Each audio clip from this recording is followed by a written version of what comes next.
The 1984 Padre Ball Club is a microcosm of what life is really all about. Sure, you know, everybody had different beliefs and philosophies. We had members of the John Birch Society. Drugs. Punches being thrown. The players would get on each other. There would be arguments in the clubhouse every day. That's the way it was. But we were a team that knew that we wanted to win. Every team has its own fabric to it. Every team has its own destiny to play out. That team, through its clawing and fighting and arguing, they were able to put it all aside and win a pennant, which was the first here in San Diego. The Padres have the National League pennant. Oh, doctor, you can hang a star on that, baby. The one common thread among all of us was a respect for the fans. We taught them what a winner looks like, how it acts. 25 years later, we feel the same. Sentiment shared by the San Diego fans who welcomed back members of the '84 team for a special reunion at Petco Park. Hey, Terry, nice to see you. How you been, huh? Hey, it still fits, same size. Hey, see, his is a little tight. See, you know. It's always because of the He guns. started lifting. TK, little help, please. We've changed, we've got gray hair, we've gained some weight, but when you look in the eyes, everything's the same. Here, let's go get a bat right now. Yeah, let's see what you can do about that, huh? The reunion offered a rare chance for these former teammates to once again enjoy each other's company. Not everyone could make it. Among them, Hall of Famers Goose Gossage, manager Dick Williams, and Tony Gwynn, who was coaching at San Diego State. A lot of quality guys in that clubhouse, and I wished I could have been here at the reunions because you very rarely get the chance to tell those guys thank you. But while Tony couldn't say it at the reunion, he did honor his teammates at the Hall of Fame in 2007.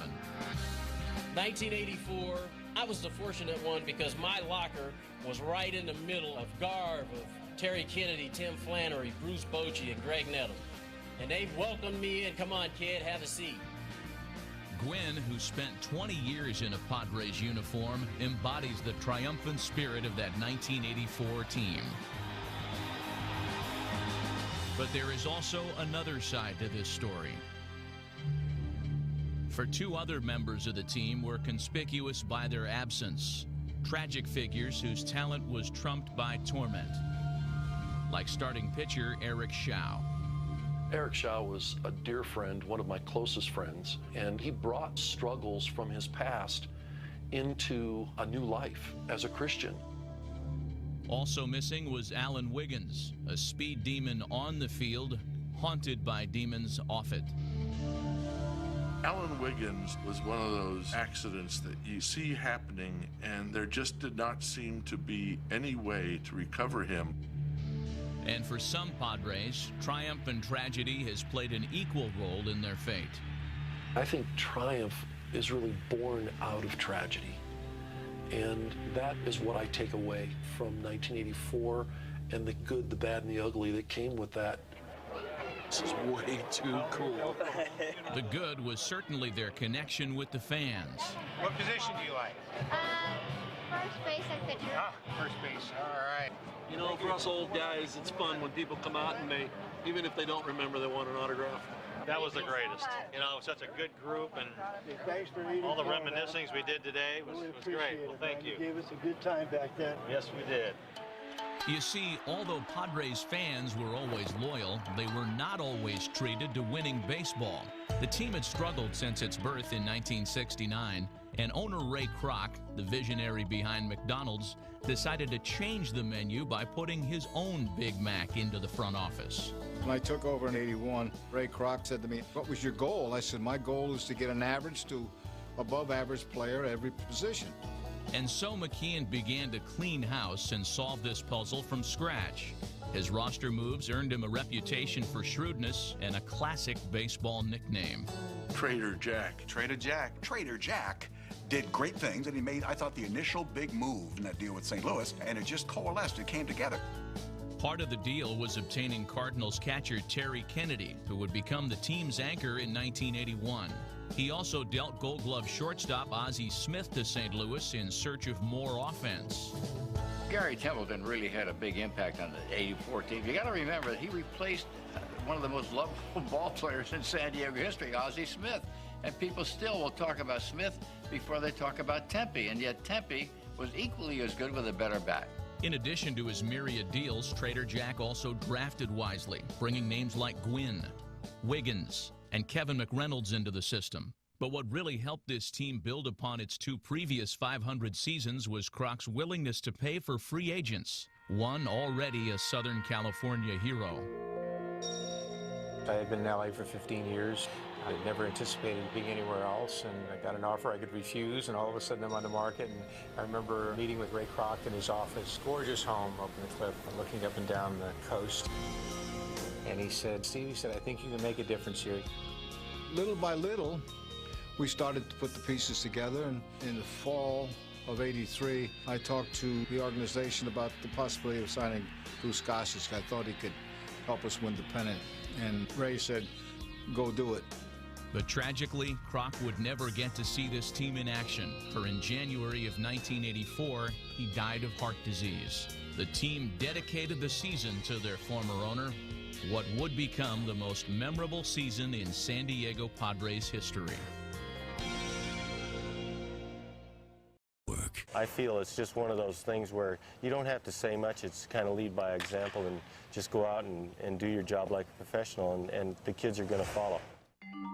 When we looked at our ball club in '83, we needed that closer. And it looked like he was going to sign with us. And then all of a sudden, you know, we started talking about economics and didn't think we could afford it. And Ray Kroc was in the hospital. Ballard Smith was the president of the club. And Ballard said, let's go over and see Ray. So we went over to see Ray. And Ray said, how are we coming along with Gossage? And I remember Ballard Smith saying, well, Ray, I don't know whether we can afford it. And he said, what do you think, Jack? I said, if we get him, we win the pennant. And Ray says, Ballard, sign him. And basically, that's how we got Goose Gossage. I came over here to help win a pennant. I'm not going to win it all by myself. It's going to take 25 guys over 162 games. You know, in spring training, he talked about winning championships. I don't know for the other young guys, but for me, it was kind of hard to comprehend what all it was going to take to win championships. At number 54, Rich Gossage. Goose was signed with Kroc's blessing 1 week before Ray passed away. The Padres also traded for Greg Nettles, another former member of the Bronx Zoo. Trader Jack had added some championship swagger. You know, when you looked at all the pieces of the puzzle that were being put together by Jack McKeon, and then all of a sudden this guy comes on board who is the premier closer in all of baseball. He was a critical component to the success of 1984 with us.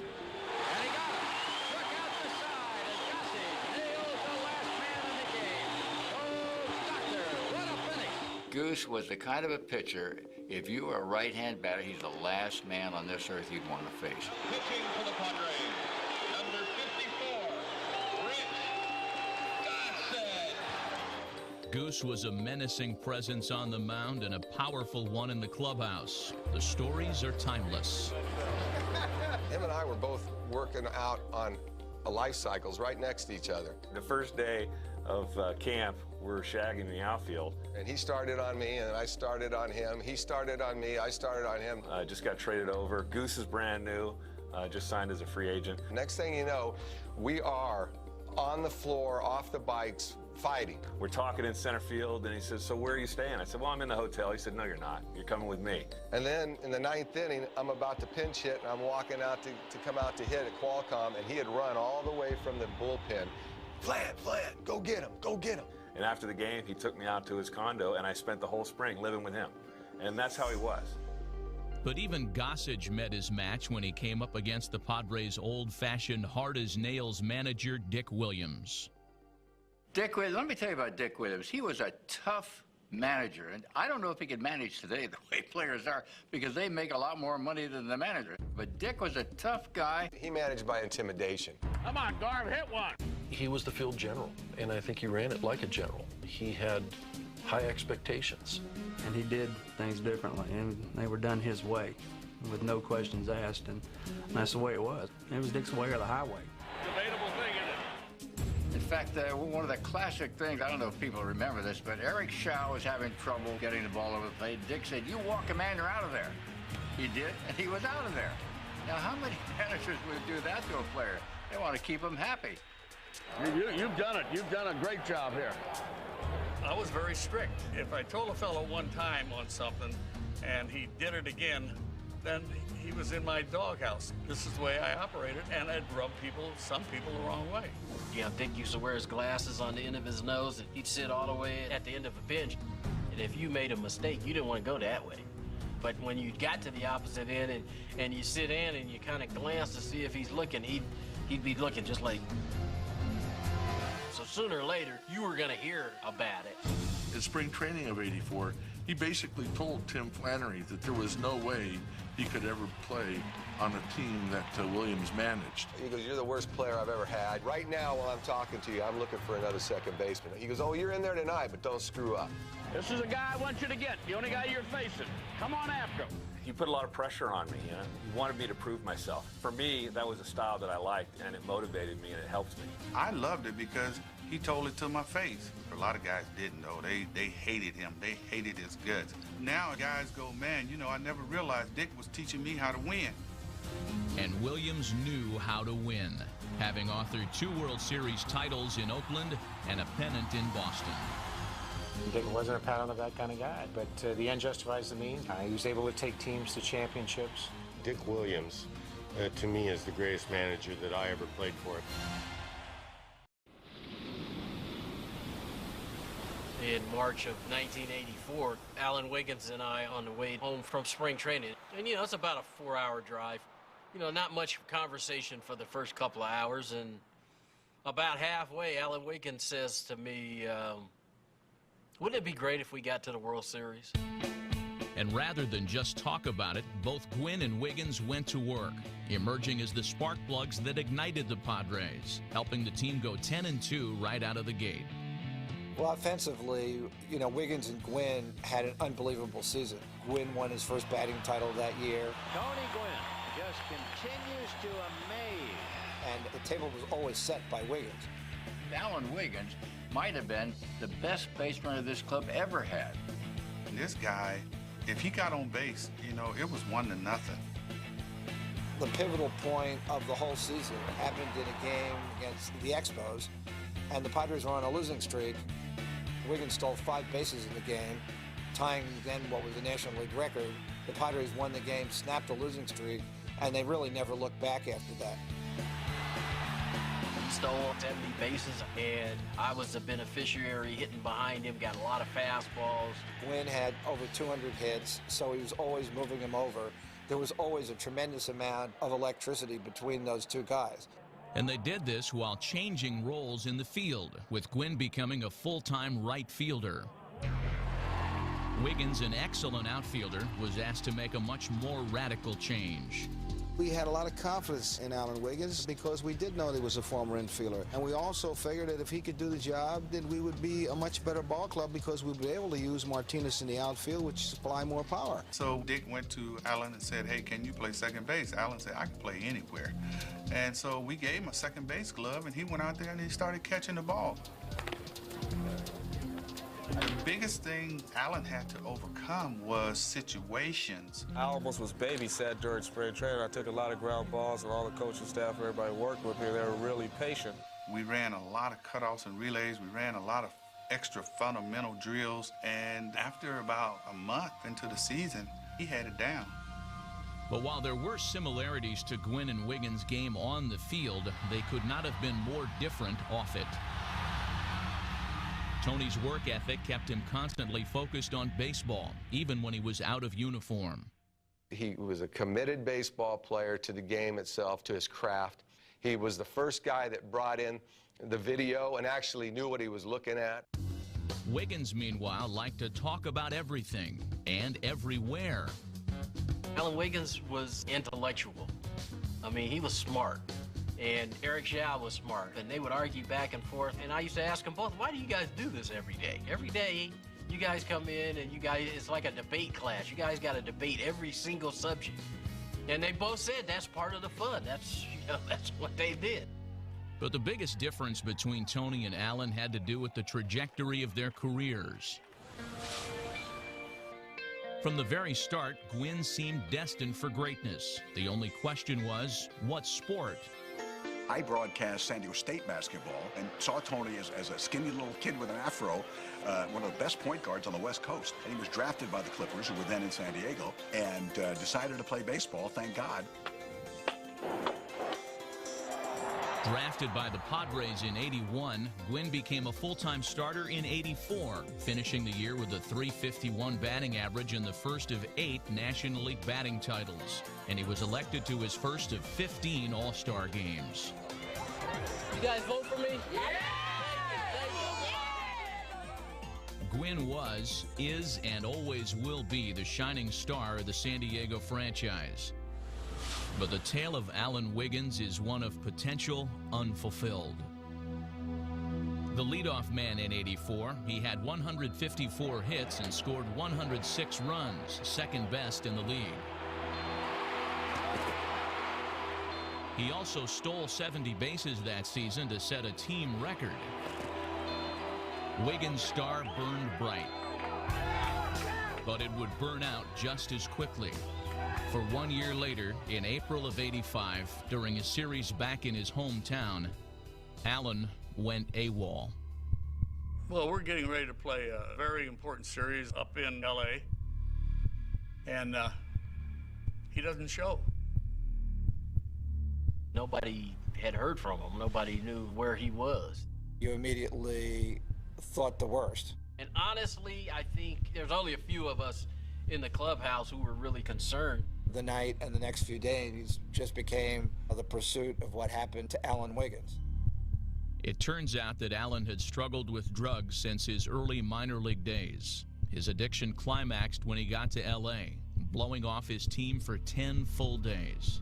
When, he didn't show up and we found out that he was on drugs, why Mrs. Kroc insisted we'd move him. It was kind of a steadfast position that Joan took. She had her own demons with her husband, Ray, who was a very heavy drinker, and she was just not going to have people on her team doing that kind of stuff. Wiggins was traded to Baltimore, and by the end of '87, he was gone from the game for good. Well, gentlemen, we've run into a little bit of a dilemma here through the course of the season, and what we've decided to do is make some changes. And in this case, change really did mean different, for the 1984 Padres truly were unique. We had quite a blend of characters on that ball club. We had a group of guys that were veterans, that had been through it before, that had won. Then the other half of the team were all young. And the older players, experienced players, they really took us under their wings and they taught us how to win. Veterans like Gossage, Nettles, and Garvey were providing stability in a clubhouse that oftentimes was more like a frat house. I actually had to step over a fight of Kurt Bevacqua and Alan Wiggins fist fighting over a game of pluck. And I just got to the point I didn't even think about it. It happened all the time. But that's the way the game works when you're together every day as a family. This particular family was a cast of characters who loved to laugh, quite often at someone's expense, like the infamous pool episode. It started with Bruce Bochy, basically, because Boch is from Florida, and he always talks about fighting alligators, And what he does is he takes you down and starts rolling you and holds you underwater. He calls it the alligator roll, and he thinks that's fun. And that's when Eddie Whitson came into the picture, a newly coiffed Ed Whitson, that is. Ed Whitson, I can talk about it because I've got no hair, but Eddie was bald, and he got a big old curly rug and showed up to spring training with a full head of hair, and if you said anything about it, he'd fight you. So the wrestler and the fighter were both lounging by a hotel pool during an off day when Bochy decided to take Whitson on one of his alligator swims. Boch hooked him around and took him down. Started rolling him.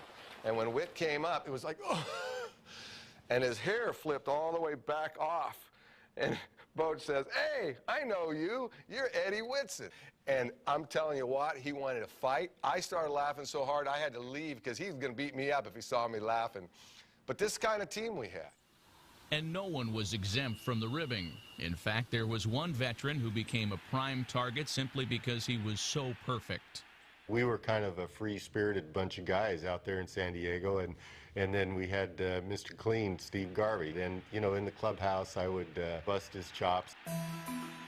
Goose and I understood that you needed a light clubhouse, so we did this little routine where I got on him for not wearing a tie, and he got on me for never having hair out of place. Every time that we would be on the road, he would always go in the bathroom and straighten everything up about 20 minutes before we were going to land. And I'd yank his shirt out, I'd twirl his, you know, spin his tie around, unbutton his shirt.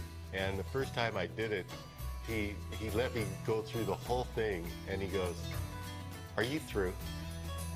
And everybody just cracked up. The Goose and Garvey show was so popular it eventually got top billing. We did a cover on a sport magazine. It was Mr. Clean and Mr. Mean. We just had a lot of fun.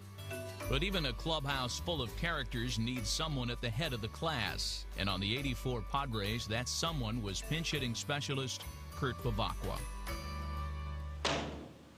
You're about as funny off the field as you are on. Don't let the door hit you in the rear when you leave. I didn't know you could hear you, Skip. But I do the hitting, not the door. I used to call Kurt a clown.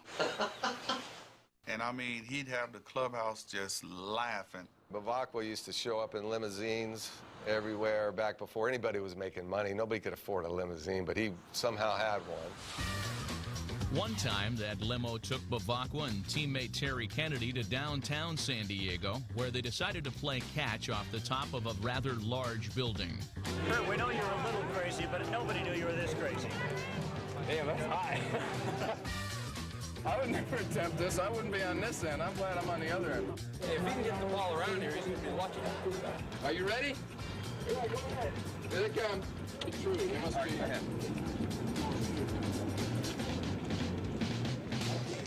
Here it comes. There goes Kurt Bevacqua under that hit. For all the fun Kurt had off the field, he was quite the pinch hitter on it. Yeah, get yourself a bat. At least he was when you could track him down. He was a pinch hitter who you couldn't even find until the 8th inning. He'd be up in the clubhouse, and then the 9th inning, he'd come walking down the bench. He'd say, "Secret weapons here." That's how Bevacqua was. By the time I went to the plate, I was pretty sure, and I pretty much knew what kind of pitch I was going to get, and that's what made me successful. Fly ball, deep left field, way back, grand slam homer. Bevacqua's antics never got in the way of his performance on the field, and that, in a nutshell, describes the '84 Padres. For beyond the laughter, the pranks, and the occasional fight, when it was time to take the field, they did so as a fully focused team, taking over first place on June 9th and never looking back. We had a whole bunch of characters, but when we put that Padre uniform on, we're playing for the same team. The 1984 Padres were made up of a kaleidoscope of personalities, but it was the ace of the team's pitching staff who, in many ways, proved to be the most colorful. He was one of the more unusual ball players I've ever met.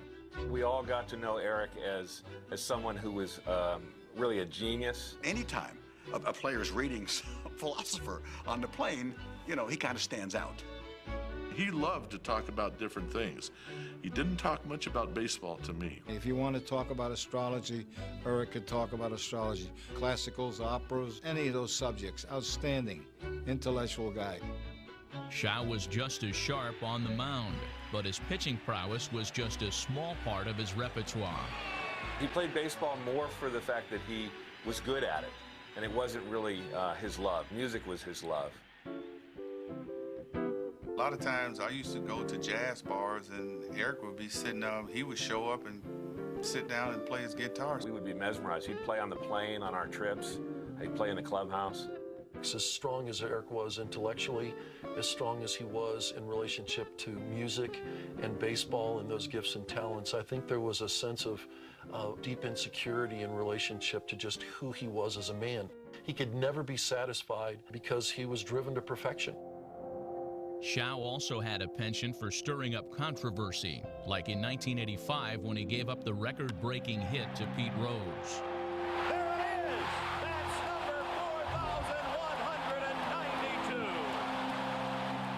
While the nation saluted the new all-time career hits leader, Shaw took a seat on the mound, a gesture that many found to be disrespectful to both Rose and the game. Prior to that, Shaw also attracted public scrutiny when in July of '84 he was lambasted in the press after he and mound mates Dave Dravecky and Mark Thurmond went front and center with their ties to the controversial John Birch Society. They made this appearance at the Del Mar Fair, the San Diego County Fair, and they had the John Birch booth. And all of a sudden, people are walking by and they see, that's Dave Dravecky, that's Eric Shaw. And that's why it became a huge story. I don't think they knew what a radical group the John Birch Society really was. It was an organization that I thought represented less government, more responsibility by the people, and with God's help, a better world. I don't think that communism, socialism, whatever you want to call it, is a very good thing, and felt like that was an organization that fought those type of things. In the 50s and 60s, the Birch Society, regardless of what its tenets were, they were basically considered to be a more sophisticated Ku Klux Klan without the hoods. When the article came out that I was racist and anti-Semitic, I was shocked. We knew that there wasn't no racist guys. We all did things together, and they showed no signs of that before all of this stuff came about. Our teammates were able with us to work through the implications of those perceptions, and it did not play a factor in destroying the good that was going on with the San Diego Padres in 1984. Dravecky was a big part of the Padres' success that season. Got him looking. And while his career plateaued in the ensuing seasons, it reached a turning point after he was traded to the San Francisco Giants. A deeply religious man, Dave's faith would soon be tested when crisis threatened not only his career, but his life. '88, I'm being diagnosed with cancer in my left arm. And it culminated with me having surgery that year to remove this mass, along with 50% of my deltoid muscle, and the doctors telling me outside of a miracle, I would never pitch again. But Dave drew upon his faith and refused to turn his back on the life he so loved. I could not walk away from the game and wonder for the rest of my life, could I have made a comeback? And in August of '89, Dravecky returned to the mound once again in San Francisco, an inspirational sight for baseball fans and non-fans alike. The cheers that day were deafening, and Dravecky had some extra support, for he'd be throwing to his former Padres battery mate, Terry Kennedy.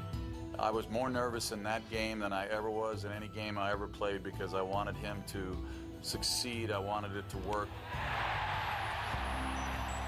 And that day, we defeated the Reds 4-3, and I went on to a victory, throwing 93 pitches over the course of 8 innings, and I'm back in the saddle. After one successful outing on the mound, Dave had become a source of strength for countless cancer victims. But in his next start 5 days later in Montreal, Dravecky's comeback took a tragic turn. When I threw that pitch and my arm broke, all I could hear at that point in time were Will Clark's words, "Breathe, Dave, breathe." I didn't know if it was a break or whether it was tendons or something, but he was hurt badly. They've got him on a stretcher. All of us, the whole team, we're gathered around him, and we're crying. We just can't believe what has happened. And even in that time, he was ministering to all of us. Don't worry about me. I'm fine. I'm okay. You guys just keep on going. He says at that moment, he knew there was a bigger reason for him in life. All thoughts of another comeback were extinguished when it was revealed that the cancer had returned to Dave's pitching arm. He worked hard to recover, but a series of life-threatening setbacks forced Dravecky to agree that his only recourse was to lose the arm. And after the amputation, that's when a lot of the deep struggles began, because I was now faced with an identity crisis.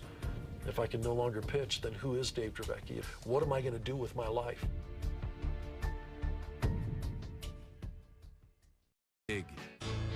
Although the '84 Padres often fought with each other, on the field they were united as one, especially when challenged. The Braves were about 10 games out at that point and on life support. We had just beaten Atlanta a couple ball games. They're in second place. We're in first place. The very first pitch of the game, Perez hit Alan Wiggins in the back with a fastball. Perez hits Wiggins with the first pitch. We knew what they were doing. Once they hit Alan Wiggins, we believed they were trying to intimidate us, and we weren't going away. We don't do a thing until Perez comes up to the plate, and we tried to hit him. Oh, that ball is right at him. That was right at him. First pitch is right behind his head by Eddie Whitson. And he got up with his bat in his hand. We got problems here. We got problems here. Pasquale won't put the bat down. John McSherry, the home plate umpire, calls both managers together and says the next pitcher that throws at anybody gets thrown out of the game and the manager gets ejected. And I just remember Dick saying, I don't care what happens in this game, win or lose, but we're going to take care of business. That game meant nothing at that point. Dick comes back to the dugout. He gets our bullpen up. Whitson misses Perez again. Whitson and Dick Williams are out of the game. Before Dick got thrown out, he made a list. He said, okay, when I get thrown out, Jack Kroll, you're going to be the manager now. And Greg Booker, you're going to be the one that hits Pasquale Perez. So Greg Booker comes into the game. Pasquale Perez comes up again in the 5th inning and gets thrown out again. Here we go again. Booker's first pitch went zipping past the ear of Pasquale Perez. He has been thrown out of the ball game now. But he hasn't gotten hit yet. And the Padres appeared to have only one more chance to gain revenge. He comes up again in the 8th inning. We finally got him. That's when all heck broke loose. Here come the Braves. They are going after Lefferts. For the 4th straight time, Perez coming to the plate, and we've got one going now. Bob Horner, who was the Atlanta Braves' 3rd baseman, is on a disabled list in the press box with a cast on his arm. He's down dressed in the Atlanta Braves dugout. Summers charging after Perez. Bob Horner has come out. We've got some fans involved now. Oh, my. Oh, my. Some fan came down, and then the next thing you know, we go back out there to hit. And Greg Nettles knew that this day was far from over. He says, hey, KB, he goes, get ready. I go, what do you mean? He goes, I hit Donnie Moore during one of the fights. He's going to get me. And that pitch hits Greg Nettles, and he's going after Donnie Moore. Here we go again. Then there's another fight that breaks out, and you know, hey, you're just out there protecting your teammates. Welcome back to Guerrilla Baseball from Atlanta. My, oh, my, oh, my. I have never seen a ball game where so many separate incidents have occurred. Bevacqua went into the stands. We've got more trouble breaking out. The Padres and some fans are getting into it. They finished the game with everybody in the clubhouse, nobody on the benches. When all was said and done, this would go down as one of the most memorable brawls in baseball history. It was quite a fight. We still talk about it. Players on the Braves that I run into, my teammates. It was a galvanizing moment for men who all year had battled each other. There may have been a method to Dick Williams' madness that day, because something very unique happened in relationship to our team. The unified Padres were never threatened again, coasting to their first ever division title. The throw to first, and the Padres have the ball game. For us to win was just incredible. You start spring training with these hopes and these dreams, and now all of a sudden, there you are on that day when you clinch, and it's become a reality. Good afternoon, everyone, and welcome to Wrigley Field in Chicago. The first game of the National League Championship Series, the San Diego Padres and the Chicago Cubs. For the first time in franchise history, the Padres were playing postseason baseball. But in the first 2 games, the Cubs smoked them by a combined score of 17-2. And that left them wondering. We got beat so bad that we didn't know if we had a chance to win or not. I mean, it was tough. The Cubs try for a sweep at the series. It'll move to Jack Murphy Stadium in San Diego, California. Baseball purists would have told you that San Diego Padres pretty much were done. On the flight back, it was real quiet. A lot of guys are looking in the back of the seats, you know, travel destinations, like where are we going to go when, you know, on vacation, because this doesn't look good. We came home, nobody's at the airport. We come out to get our cars out here at the Jack Murphy Stadium, and what happens, about 3,000 to 4,000 people show up, and we can't believe it. It kind of got us going. It kind of said, wait a minute, these people believe in us. To see all those fans screaming, hollering, yelling for us, giving us a support, I couldn't be more upbeat. And when Templeton fed off that energy before Game 3, it got everyone fired up. Playing shortstop, number 1, Gary Templeton. I knew that we needed something to get us uplifted and going. So when they announced me, I ran out there and I started screaming at the fans, let's go, screaming at the players, come on, let's go, get excited, man, come on, these fans are getting us up. When Templeton came out and he waved his hat, I believe that it was then that the Padres and the Padres fans became united. For him to go out there, it just sent a sense of confidence throughout the club. Hey, yeah, we can do this, and that's what leadership does, and he provided it there. Well, Gary provided more than leadership. He also gave the team a lead. It happened in the 5th inning when the Padres were down 1-0, 2 on and 1 out.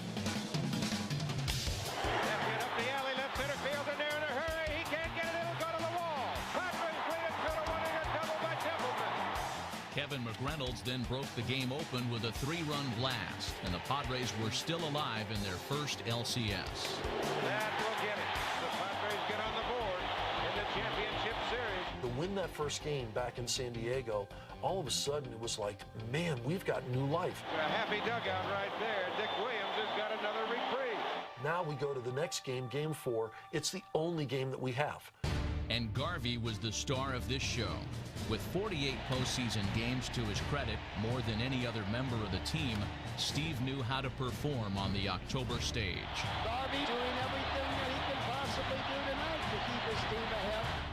And after the Cubs battled back to tie the game, Garvey was there in the 9th, hoping to keep the Padres season alive. I stood on the on-deck circle looking at Tony. I said, Tony, just get on. Gwynn did his part, and that set the stage for Mr. Clean to close things out in immaculate fashion. The Padres cannot ask for anything more. They've got their leading hitter, Steve Garvey, coming to the plate, a man that can hit in the clutch. And I figured, well, I'll load up and look for the fastball. Got a pitch out over the plate. Deep right field, way back, cutter going back to the wall. It's gone! Home run Garvey, and there will be tomorrow. That's Steve Garvey's night. Steve Garvey got every big hit a man could possibly get in one game. Oh, Doctor, you can hang a star on that, baby. I lifted up my arm and fist to signal to the fans that they were number 1, and we were on our way to Game 5.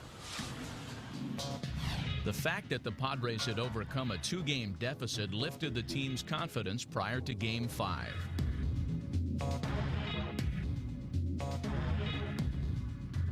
The mood in the clubhouse was that we were going to win the game. We didn't have no doubt about it. But the Cubs tested San Diego's resolve when they took an early lead. Cubs jump ahead 3-0 with Sutcliffe on the mound, and we think maybe our magic's over, but we started coming back again. And with the tying run on second in the 7th, Tim Flannery got the chance to turn Jack Murphy Stadium on its ear. I come off the bench in the 7th inning with down a run. Well, here's Tim Flannery. He's going to come on and pinch hit. I hit a first pitch ground ball to Leon Durham. Ground ball hit the dirt right through his legs. Here comes Martinez. We're tied at 3. The tying run scores, and the place erupts. There was actual physical pressure in my ears from the noise. The Padres fed off Durham's gift to take a 6-3 lead and then held the Cubs scoreless in the 8th, setting the stage for some magic at the Murph. Now there's 3 outs to go, and we realize we get 3 outs, we're going to go to the World Series. Off the hands, Nettles will go the short way, and then there were none. The Padres have won it all. It was an electric afternoon for us, and to end up winning that game and going on to the World Series is tremendous. No National League team had ever been 0-2 to come back and win. And by God, they won. Whether they're better than the Cubs, nobody cares. They won the playoff. Those moments are so rare. And as a Padre, we knew how special this was, and it was our first. The story I love to tell is the Chicago Cubs 3 times had their champagne on ice in their clubhouse. And 3 times they had to wheel it back out before the game was over with. And Doc Matai, our traveling secretary, ended up buying their champagne for half price. So we drank the Cubs champagne. It tasted really good. Congratulations, Joan and Ballard and Dick Williams and all the Padres. Now go get them in the World Series. It was the 5th game of the World Series. We were down 3-1. Kirk Gibson comes up. First base is open, 2 men on. They have, I think, a 1-run lead. Dick yells at me, and he gives me the 4 to walk Kirk Gibson. And they will walk Gibson, I believe. Terry Kennedy, my catcher, gave me 4, and I looked over in the dugout, and Dick was holding up 4 fingers. Very simple strategy. 4 balls, put them on. And I shook my head, no, I don't want to walk him. And I said, hey, I didn't make this up. You know, this isn't my idea. It's his idea. We're looking over here at you. I've already given him 4 balls. So I do it again, and Goose says no. So I went to the mound. I said, what are you talking about? He says, he wants you to walk him. He don't want to walk you. He says, well, I got good history against this guy. He says, I can get him. So I turn to the dugout. By this time, Dick's coming out. And now Dick Williams is going to go out there. And he comes out and he goes, what? You don't want to walk him? Huh? I've had good success. He's Dick, I get this guy out all the time. Well, they're making a decision here, and Williams is in charge. I'm the manager, I'm in charge, so this is my fault, not Goose's. You mean you're talking about striking him out? Yeah. I said, go ahead and pitch to him. All right, let's go. 1 man out. He had the adrenaline flowing. I thought he should have put him on. I'm the manager. That's the way it should have been. If he changes his mind, I can't believe it. So Dick gets back in the dugout and turns around, and I throw the pitch, and he hits it into the upper deck.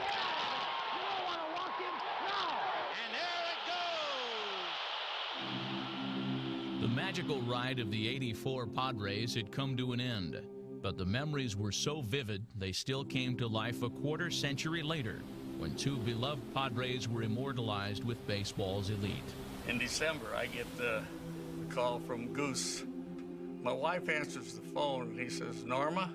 He says, Dick there. She says, just a moment. I said, this is the guy that should have walked Gibson.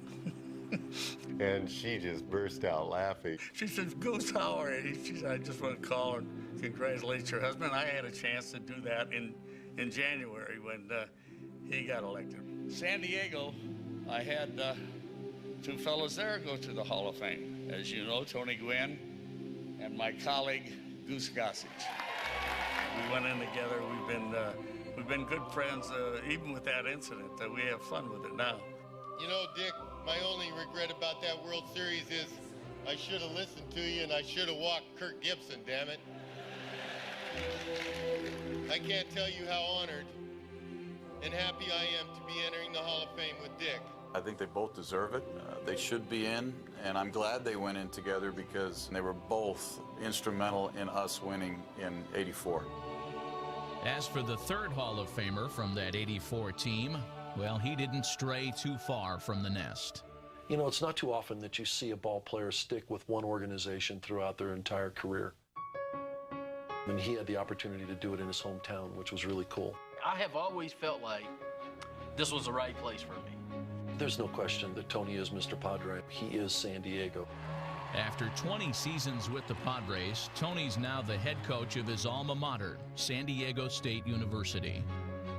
I love the college game, and right now, going into my 8th year at San Diego State, I'm loving every minute of it, and hopefully I can do it for a long time. I love the pro game, too. I have a son who's playing big league baseball. And this apple did not fall far from the tree, for it was in May of 2009 that Tony and Tony Jr. had a special father and son reunion. When my wife called me and told me that, you know, your son had been traded, and I said, to who? And she said, the Padres. I said, the Padres? You gotta be... I can't even repeat it. Ladies and gentlemen, who wrote this script? Anthony Gwynn Jr. to a standing ovation. When I watch him play now, I never would have thought that this would happen. In this game, sometimes things happen for a reason. That's a lesson Dave Dravecky also took to heart soon after he lost his pitching arm to cancer. A tale of triumph to this day. He's an amazing man. He's still out speaking. He's out lifting people up. I've had the unique privilege over the last 18 years of being able to tell my story in hopes to motivate and inspire people. Dravecky, lost his arm. I mean, there's been some tragedy off of that team. But, we get older. Time moves on. That's part of life. Triumph and tragedy does mark the '84 Padres, for in '91, Alan Wiggins succumbed to complications from AIDS, the result of his chronic drug use. I was sitting in my office on this particular day, and the phone rang, and Tony Antanasio, the agent for Alan Wiggins, called me, and he said, Jack, he said, Alan's in the hospital, and he'd like for you to come see him. So I went over to the hospital, and we talked, and he said, Jack, I'm going to die. I'm going to die within a couple days. And he said, I want you, when you're out on a speaking tour, going to schools, talking to young players, please tell them the Alan Wiggins story. Tell them how Alan Wiggins lost his life. Tell them, please don't do drugs. So every time I go out on a speaking tour, I make sure that I relay Alan's message. That was really sad because I really thought Alan had a lot to give, but, it's real tough when you're out there fighting demons and you're not getting any help. And I just felt that if somebody would have reached out to him or me or any of our teammates, he might still be with us. But I try not to think of that Alan. I try to think of the Alan that I played with, that I came up with. Yeah, he can really play some baseball. With Wiggins, you can look back and you can say, well, he's self-destructing him. With Eric Shaw, you really didn't think that. I mean, he really hit things good. And evidently, he was hiding a drug problem also. 3 years after Wiggins passed away, Eric Shaw died of a drug overdose while in a rehab center just outside San Diego. I just remember when he died, I was shocked. I was stunned because he always took care of himself, worked out a lot, in tremendous shape. Eric would be the last guy that you would figure would have a drug problem. I mean, he was this right-wing, drugs are wrong. That part was absolutely stunning, that he developed a drug problem. I really didn't believe it until the next day it came out in the paper. Former Padre Eric Shaw passed away. I just think he had things going on in his life that we didn't know about, and somewhere along the way he lost control. That's the one area that really breaks my heart. There was so much we didn't know, and then when it all came out, we just wanted to be there for him, and I think at that point he was ashamed to really let his buddies know that he had these demons that he was dealing with. We really didn't know what kind of demons he had, and he didn't talk about it, but it was a sad, sad ending that we lost him and Alan Wiggins, part of the championship team, but that's the cycle of life. It's 2009 now. I'm 49 years old, and you can tell from the gray hair on my head. When I think back to '84, there's no negatives.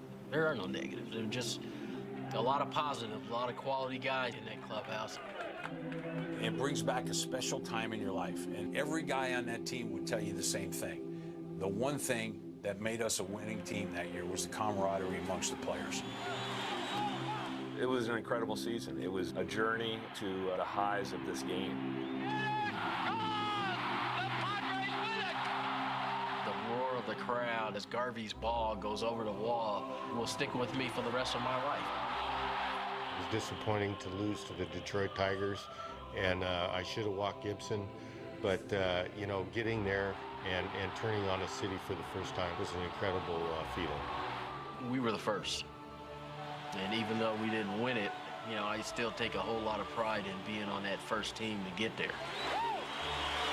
The Padres of '84 really enjoyed putting San Diego on the baseball map.